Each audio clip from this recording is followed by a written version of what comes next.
For this project, I'm using the Southern Grace leather embossed football fringe topper. I'm going to use a stamp to give it a little texture, make it more realistic like a football texture.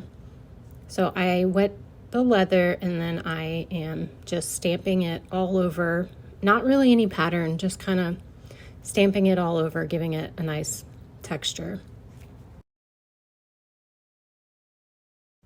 So for this football, I decided not to stain it, but just to use the antique finish. So I am going to take the dauber and go in circular motion all over. You want to make sure to especially get in the embossed lines. Next, I take a cloth and rub it off. You can also use a paper towel or anything soft to just rub it off. Next, I'm going to paint the top line with the Angelus white paint. I go over it a couple times just to make sure it's nice and white.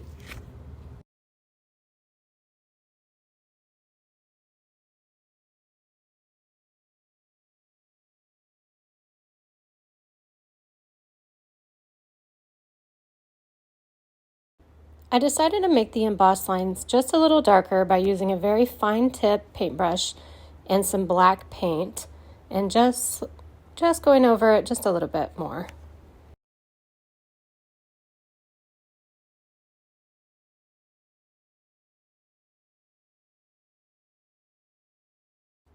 Now it's time to make some fringe. I grabbed the Southern Grace leather mini fringe die and some gold metallic leather, also from Southern Grace leather.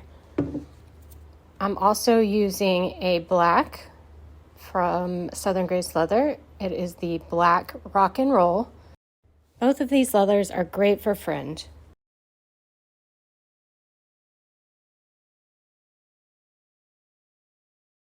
Because the fringe is held together at the top, I just take a straight edge and a rotary cutter and cut as many strips as I need. And the nice thing is the other pieces are held together for when you need them.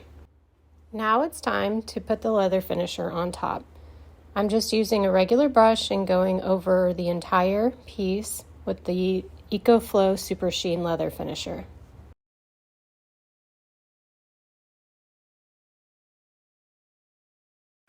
Time to add some fringe.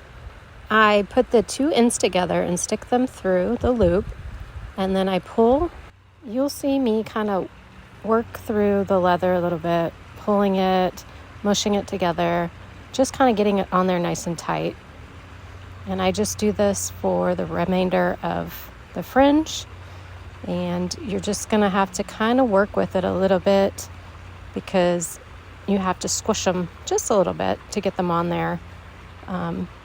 But in a minute, you'll see that we do use glue to keep them in place. So I want to give it a little bit of an angle. You don't have to do this. You can cut it straight at the bottom if you'd like.